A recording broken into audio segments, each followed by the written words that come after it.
ለመንፈሳዊ ሕይወት እድገት ጠቃሚ የሆኑ ዋና ዋና ነገሮች። ሕይወትን ትርጉም ያለው የሚያደርገው የእድገት መኖር ነው። ልጆች ተወልደው ባያድጉ እጅግ በጣም የሚያሳዝን ይሆናል። የወላጆችም ልብ በመራራ ሐዘን ይመታል።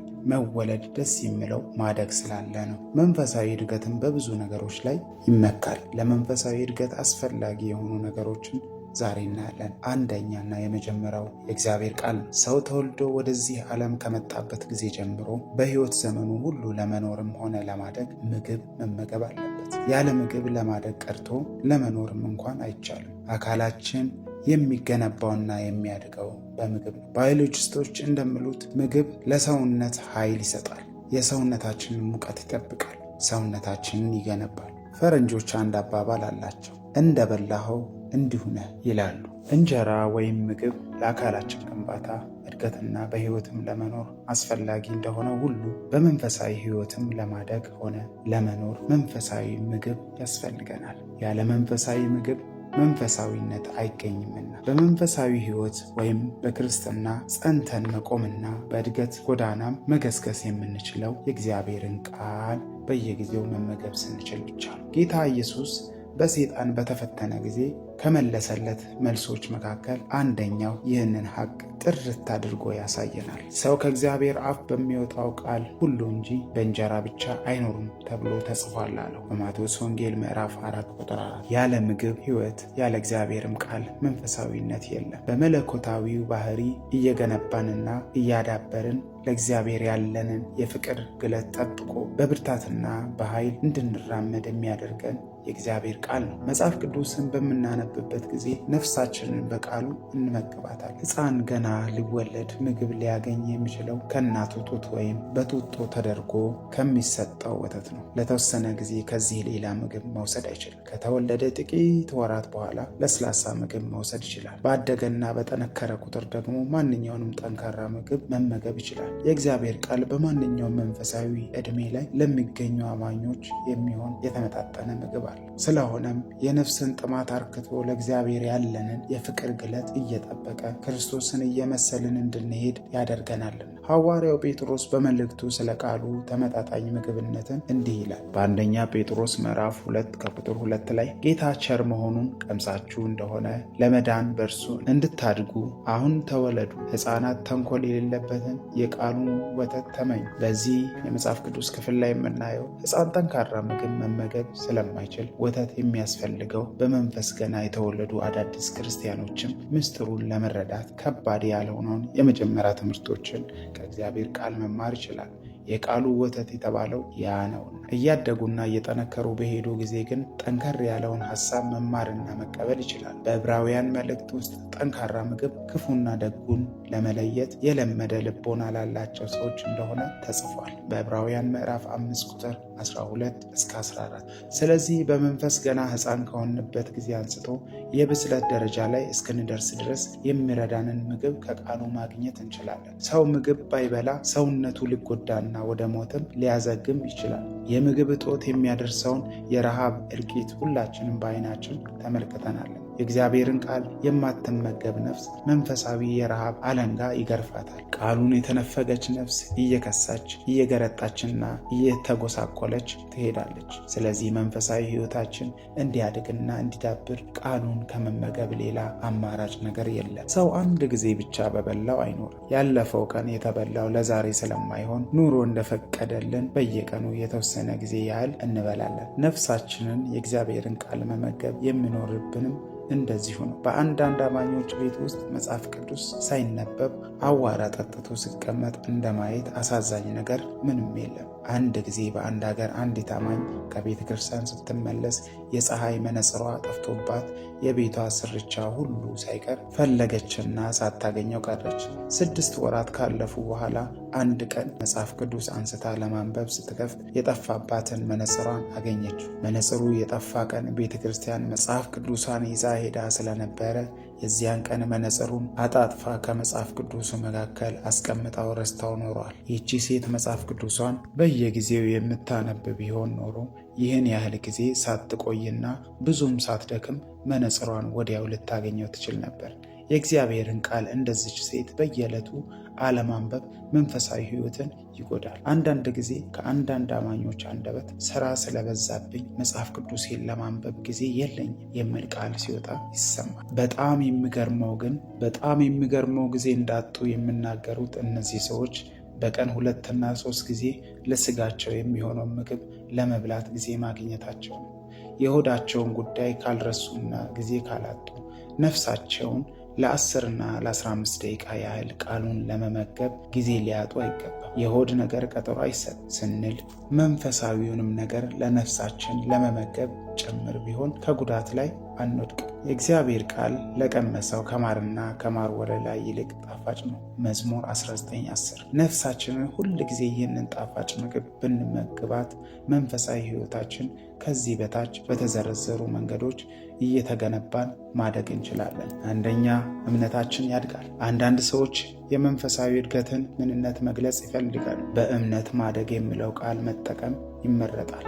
በአጠቃላይ ግን እምነት የሚዳብረውና የሚያድገው በእግዚአብሔር ቃል ብቻ እንደሆነ ልናውቅ ይገባል። ቃሉ የእምነት ምንጭ መሆኑን ጳውሎስ በሮሜ መልእክት ውስጥ እንደሚከተለው ይጽፍልናል። በሮሜ ምዕራፍ 10 ቁጥር 17 ላይ እምነት ከመስማት ነው፣ መስማትም በእግዚአብሔር ቃል ነው ይለናል። እምነት ከመስማት ነው ማለት እምነትን የምንሰማው ከእግዚአብሔር ቃል ነው። የእግዚአብሔርን ቃል የሚመገብ ግለሰብ እምነቱ ጠንካራ ነው። እግዚአብሔርና ስራውን በሚመለከት መንገድ ፍርሃትና ጥርጣሬ የለበትም። በትምህርት ነፋስም ወዲያና ወዲህ አይሯሯጥ። እንደ ጳውሎስ ያመንኩትን አውቃለሁ ብሎ ባመነበት ይጸናል። ሁለተኛ ጢሞቴዎስ ምዕራፍ 1 ቁጥር 12። የእግዚአብሔር ቃል በነገሰበት አብያተ ክርስቲያናት እምነተ ጠንካሮች ምዕመናን ይኖራል። የእግዚአብሔር ቃል ጽኑ ነው። እግዚአብሔር ሁል ጊዜ ከቃሉ በስተኋላ ይገኛል፣ የተናገረውንም ያደርጋል። ጌታችን ሰማይና ምድር ያልፋል፣ ቃሌ ግን አያልፍም። ስለዚህ ሕይወታችን መቆም የሚገባው በዚህ መሰረት ላይ ነው። መንፈሳዊ ሕይወታችንን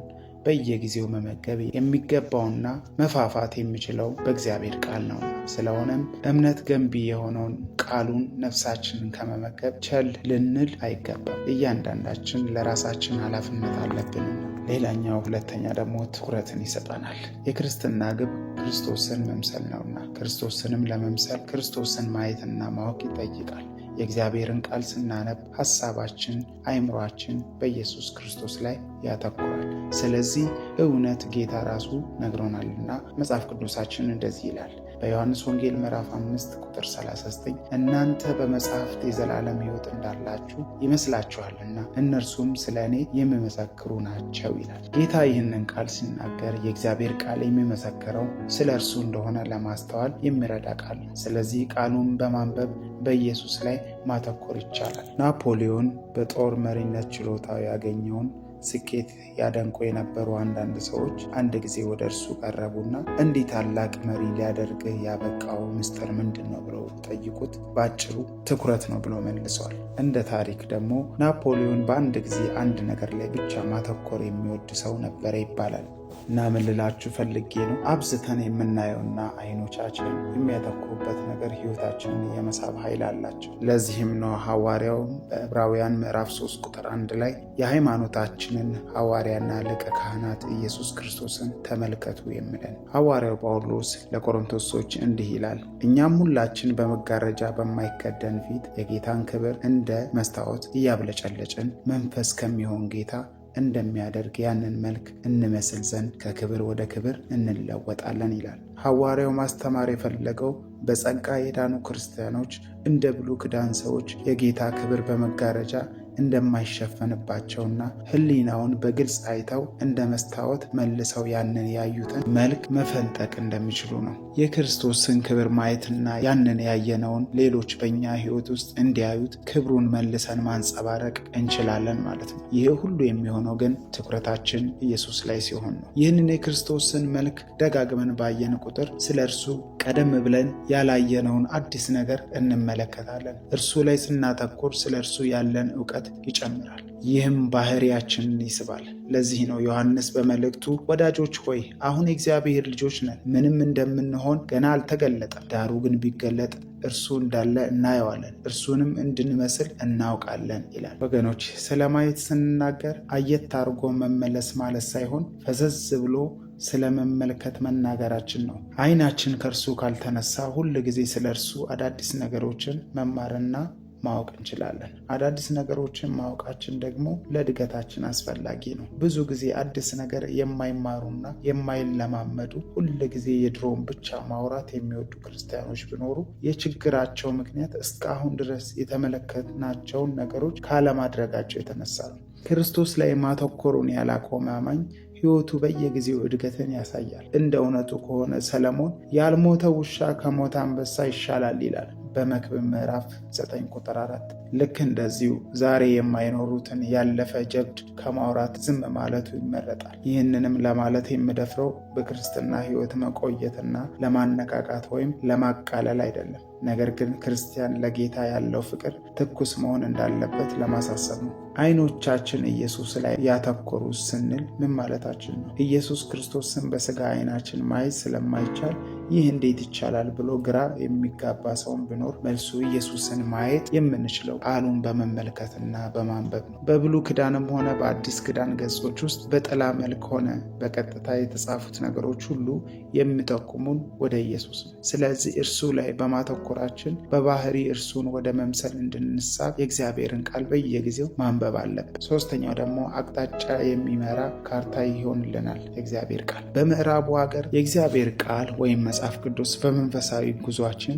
የሚመራን ካርታ ነው። ይህንን ካርታ በየጊዜው የሚመለከት አቅጣጫ ሳይስት የዘላለም ቤቱ እንደሚደርስ አይጠራጠርም። ለዚህ ነው ዳዊት ሕግህ ለእግሬ መብራት ለመንገዴም ብርሃን ነው ያለው። ያለ ብርሃን በጨለማ የሚጓዝ ሰው እንቅፋት ይመታዋል። በብርሃን የሚመላለስ ግን ማየት ስለሚችል እንቅፋቶቹን ሁሉ ተራምዶ ያልፋል። የእግዚአብሔር ቃል ዓይንንም ያበራል። ስለሆነም አጥርቶ የመመልከት ችሎታ ስለሚሰጠን ከመደናቀፍ ያድነናል። ክርስቲያን ጉዞውን ለማደናቀፍ የሚፈልግ ጠላት አለ። ይህም ጠላት ዲያብሎስ ነው። ዲያብሎስ የጀመርነውን መንፈሳዊ ጉዞ በድል እንዳናበቃ ወጥመዱን ይዘረጋብናል። እኛ ይህንን ወጥመዱን የምናፈርሰው የእግዚአብሔር ቃል በጉዟችን ሁሉ የሚመራን ካርታ ሲሆን ነው። ሌላኛው ደግሞ የእግዚአብሔር ቃል ሕይወታችንን ያጸዳል። ጽዳትና ንጽህና ከጤንነትና ከደስተኝነት ጋር ዝምድና አላቸው። የንጽህና ጉድለት በሽታን ያመጣል። ስለምንጸዳዳበትም ውሃ እግዚአብሔርን ማመስገን አለብን። እንደዚሁም በስጋ ስላለንና ገና መልአኮች ስላልሆንን መንፈሳዊ ሕይወታችንን ቆሻሻ ሊነካውና አእምሯችንን በመጥፎ ሐሳብ ሊረክስ ይችላል። በዚህ ጊዜ መጽዳት የምንችለው በእግዚአብሔር ቃል ብቻ ነው። በመዝሙር 119 ቁጥር 9 ላይ የሚከተለውን ቃል እናነባለን። ጎልማሳ መንገዱን በምን ያነጻል? ቃልህን በመጠበቅ ነው ይላል። ጌታችን ኢየሱስ ክርስቶስ ደቀ መዛሙርቱን እናንተ ስለነገርኳችሁ ቃል ንጹሐን ናችሁ ብሏቸዋል። የእግዚአብሔር ቃል ወደ ንስሐ ይመራናል። በቃሉ መንፈሳዊ ጤንነታችን ከተጠበቀ እድገታችን አይገታምና። ሌላኛው የእግዚአብሔር ቃል መስታወት ነው። የመስታወትን ጥቅም ለመግለጽ መሞከር አስፈላጊ ነው ብዬ አላምንም። ሁላችንም በየዕለቱ እንጠቀምበታለን።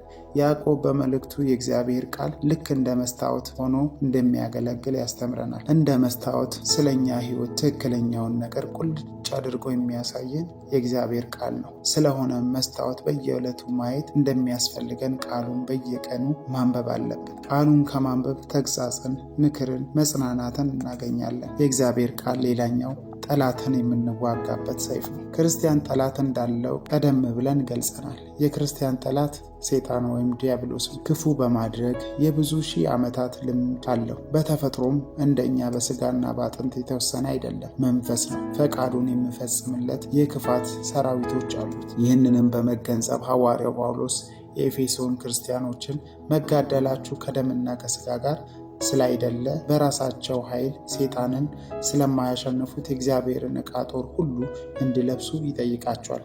ሰይጣንንና ሰራዊቱን መዋጋት የሚቻለው የእግዚአብሔርን የጦር ትጥቅ ስንታጠቅ ብቻ ነው። ስለዚህም ሐዋርያው ጳውሎስ ለኤፌሶን ክርስቲያኖች መታጠቅ ያለባቸው የጦር ትጥቅ ምን አይነት እንደሆነ አንድ በአንድ ይዘረዝርላቸዋል። በዚህ የጦር ትጥቅ ዝርዝር ውስጥ የቀረቡት ሁሉ ከአንዱ በቀር የመከላከያ ትጥቆች ናቸው። ጠላትን ለማጥቂያ እንድንጠቀምበት የተሰጠን መሳሪያ አንዱ ብቻ ነው። ይህም የመንፈስ ሰይፍ የተባለው የእግዚአብሔር ቃል ነው። ዲያብሎስን መቅጠምና ማሸነፍ የምንችለው በዚህ በእግዚአብሔር ቃል ብቻ ነው። የእግዚአብሔር ቃል ሰይጣንን እስከ መሸገበት ምሽግ ድረስ አባሮ የሚመታው ሰይፍ ነው።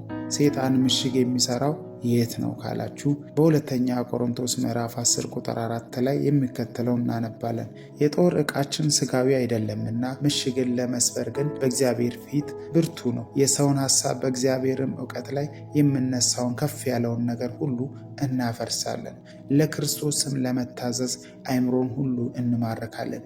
ምሽግ ጠላት ተጠናክሮ የሚቀመጥበትና ከዚያ ሆኖ ሌላውን ሰው ለማጥቃት ቀስቱን ገትሮ የሚወረውርበት ቦታ ነው። ከዚህ በላይ ባየነው ጥቅስ የሰው አእምሮ፣ የሰው ሐሳብ ጠላት የሚመሸግበት ምሽግ እንደሆነ እናያለን። ለእግዚአብሔር ባልተሰጠ አእምሮ ጠላት ይጠቀማል። በእርግጥ ልብ ብለን ብናስተውል ሰይጣን የሚዋጋው ታንክ አሰልፎ ሳይሆን ሐሳብ ይዞ ነው። ስለዚህ አእምሮን ለመያዝ የሚያደርገው ፍልሚያ ትልቅ ነው። ክፉ ስራውን እንዴት እንደሚያከናውን እስቲ እናስብ። አንዳንድ ጊዜ ሰይጣን ሰዎችን በእጃቸው ወንጀል እንዲፈጽሙ ያደርጋል። ስለሆነም ሰይጣን የመሸገው በእጃቸው ውስጥ ነው ማለት አይደለም። እጁ የወንጀል ተግባር እንዲሰራ ትእዛዝ የመጣለት ከአእምሮ ነው። በምላስ ሰዎችን ማረድና መግደል ይችላል። ስለሆነም ሰይጣን በምላስ ውስጥ ይመሸጋል ማለት አንችልም። ምላስ ትእዛዝ የምትቀበለው ከአእምሮ ነው።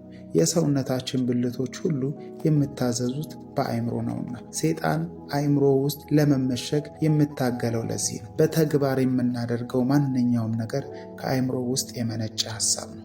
መጽሐፍ ቅዱስ በምሳሌ ምዕራፍ 23 ቁጥር 7 ላይ ሰው እንደሚያስበው ነው ይለናል። ሐሳባችንን በመለወጥ ሕይወታችንን መለወጥ እንችላለን። የእግዚአብሔር ቃል አእምሮን የሚማርክ መሳሪያ ነው። ሌላኛው ደግሞ የእግዚአብሔር ቃል በእግዚአብሔር በጎ ፈቃድ ውስጥ እንድንሆን ያደርጋል። የእግዚአብሔር ቃል የተሰጠን የእግዚአብሔር ሰው ፍጹምና ለበጎ ሥራ ሁሉ የተዘጋጀ ይሆን ዘንድ የእግዚአብሔር መንፈስ ያለበት መጽሐፍ ሁሉ ለትምህርትና ለተግሣጽ ልብንም ለማቅናት በጽድቅም ላለው ምክር ይጠቅማል ይላል። ሁለተኛ ጢሞቴዎስ ምዕራፍ 3 ቁጥር 16-17። ከዚህ ጥቅስ የሚከተለውን እንማራለን። አንደኛ፣ መጽሐፍ ቅዱስ የተጻፈው በሰዎች ቢሆንም ደራሲው መንፈስ ቅዱስ ነው። ስለሆነም ከማንኛውም አይነት ተራ መጽሐፍ የተለየና የእግዚአብሔር መንፈስ ያለበት መጽሐፍ እንደሆነ ተጠቅሷል። ቃሉን በጽሑፍ እንዲያሰፍሩ የቀሰቀሰና የገፋፋቸው የሚጽፉትንም የሰጣቸው መንፈስ ቅዱስ እንደሆነ ሁለተኛ ጴጥሮስ ምዕራፍ 1 ቁጥር 21 ላይ ተገልጿል።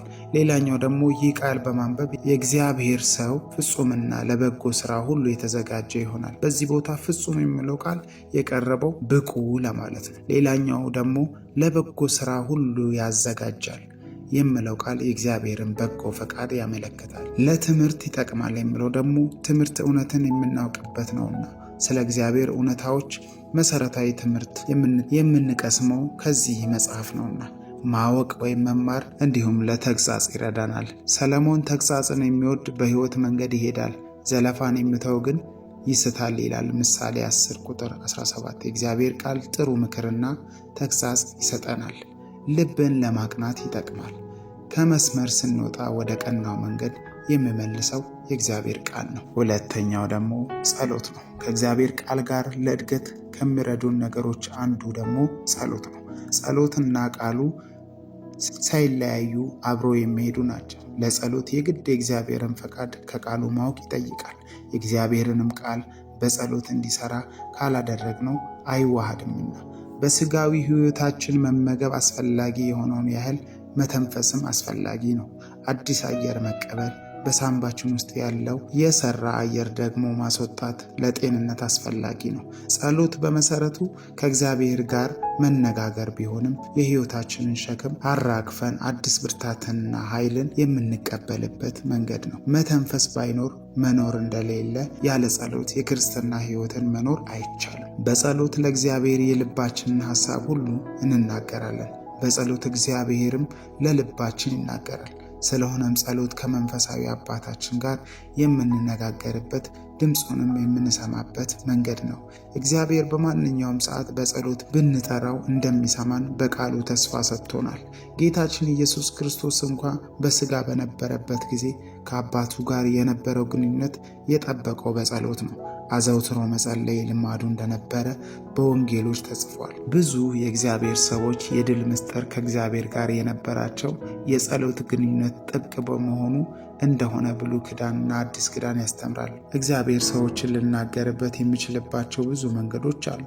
በቃሉ፣ በሕልም፣ በራእይ በነቢያትና በሌሎች ብዙ መንገዶች እግዚአብሔር ሰዎችን መናገር ይችላል። ሰዎች ግን ለእግዚአብሔር መናገር የሚችሉበት በአንዱ መንገድ ብቻ ነው። ከጸሎት ሌላ ለእግዚአብሔር መናገር የምንችልበት መንገድ የለም። አባቶቻችን አንድ ዓይን ያለው በጠጠር አይጫወትም እንዲሉ ክርስቲያን የጸሎት ግንኙነቱን ችላ ማለት ወይም ማቋረጥ የለበትም። ለክርስቲያን አለመጸለይ ኃጢአት ነው። ክርስቲያን መጸለይን እንዳያቆም የታዘዘው ለዚህ ነው። በመጸለያችን አንደኛ እግዚአብሔርን መምሰል እንማራለን። ከእግዚአብሔር ጋር የምናሳልፈው ጊዜ የሰማዩ አባታችንን ባህሪ እንድናውቅና እርሱን መምሰል እንድንችል ይረዳናል። በጸሎት የእግዚአብሔርን ምስጢር እናውቃለን። ዮሐንስ ራእይን መቀበል የቻለው ዳንኤልም ለባቢሎን ጠቢባን ሁሉ ያስቸገረውን የናቡከደነጾርን ሕልም ፍቺ ያወቀው የጸሎት ሰዎች በመሆናቸው ነው። እነዚህ ሰዎች በመንፈሳዊ ከእግዚአብሔር ጋር ያልተቋረጠ ግንኙነት እንደነበራቸው መጽሐፍ ቅዱስ ይናገራል። እኛ ሁሉን የማወቅ ችሎታ የለንም፣ እግዚአብሔር ግን ሁሉን አዋቂ ነው። ስለሆነም ከእርሱ ጋር ባለን የጸሎት ግንኙነት ለኑሯችንና ለሕይወታችን ጠቃሚ እውቀት እናገኛለን። ሌላኛው ደግሞ ጸሎት የሰማይን ደጆች የሚከፍት ቁልፍ ነው። ጌታችን ኢየሱስ ክርስቶስ በወንጌል ውስጥ ለምኑ ይሰጣችሁማል፣ ፈልጉ ታገኙማላችሁ፣ መዝጊያውን አንኳኩ ይከፈትላችሁማል፣ የሚለምን ሁሉ ይቀበላልና የሚፈልገውም ያገኛል፣ መዝጊያውንም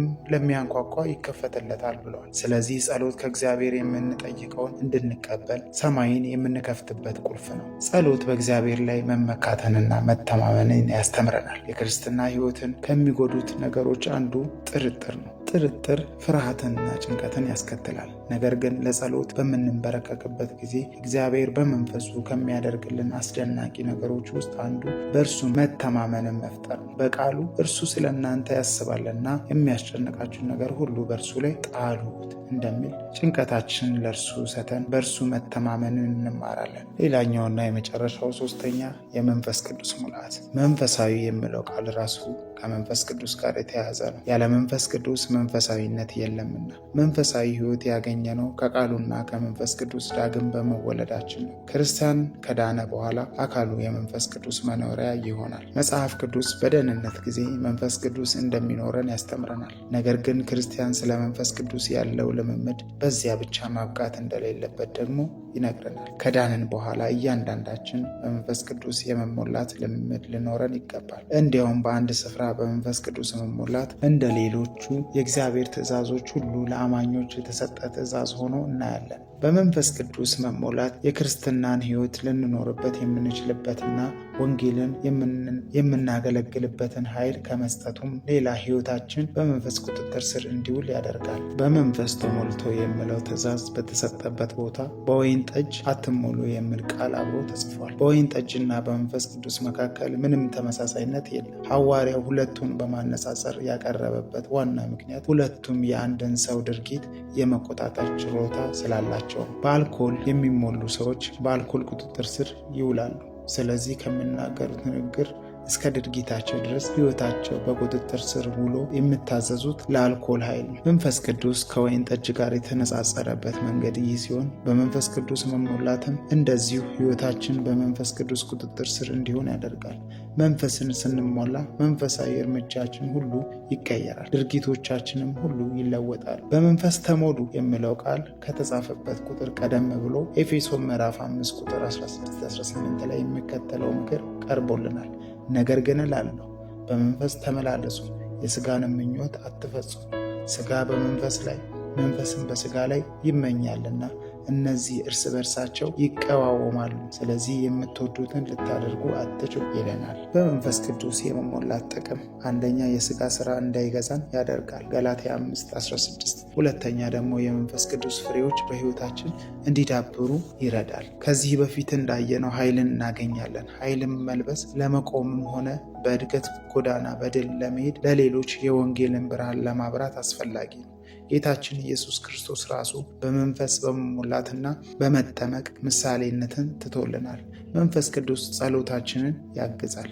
ሮሜ 8:26 ላይ በመንፈስ መሞላት 9 የጸጋ ስጦታዎች በሕይወታችን እንዲሰሩ ያደርጋል። መንፈስ ቅዱስ የእሳትነት ባህሪ ስላለው የመንፈስ ኃጢአት በመባል የሚታወቁትን እንደ ትዕቢት፣ ኩራት፣ ምኞት የመሳሰሉትን ኃጢአቶች ከውስጣችን ያቃጥላል። መንፈስ ቅዱስ ከሥላሴ አንዱ ነው። ስለሆነም ወደ አማኝ ሕይወት በኃይል በሚመጣበት ጊዜ የእግዚአብሔርን ክብርና ልዕልና ይዞ ይመጣል። በብሉይ እግዚአብሔር በእሳት መልክ ተገልጿል። የዕብራውያን ጸሐፊ አምላካችን በእውነት የሚያቃጥል እሳት ነው ይላል። በመንፈስ ስንሞላ ወደ እኛ የሚመጣው ይህ የእሳት ክብር የሚያጠፋ ሳይሆን የሚያለማ ነው። እሳት አንድን ነገር ከነበረበት ወደ ሌላ ነገር፣ ለምሳሌ እንጨትን ወደ አመድነት ይለውጣል። ብረትንም በማቅለጥ ከነበረበት ቅርጽ ወደ ሌላ ቅርጽ ይቀይራል።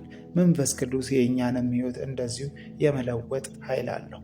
የኃይልና የግለትን ምንጭ ስለሆነ የፍቅራችንን ሙቀት የሚጠብቅ እርሱ። ይህ ቪዲዮ ጠቃሚ ሆኖ ካገኙ ለወንድሞችና ለእህቶች አጋሩ። ጌታ ኢየሱስ ይባርካችሁ። ከዛሬ ቪዲዮ ምን እንደተማርን በኮሜንት መስጫው በታች ላይ በማስቀመጥ ተሳትፎ ያሳዩ። ቪዲዮን ላይክ፣ ሼር በማድረግ አብረውን ያገልግሉ። ለቻናሉ አዲስ የሆናችሁ ቻናሉን ሰብስክራይብ በማድረግ የደውል ምልክቷንም በመጫን ቤተሰቦች ይሁኑ። በቀጣይ ቪዲዮ እስከምንገናኝ የእግዚአብሔር ሰላም ከሁላችንም ጋር ይሁን።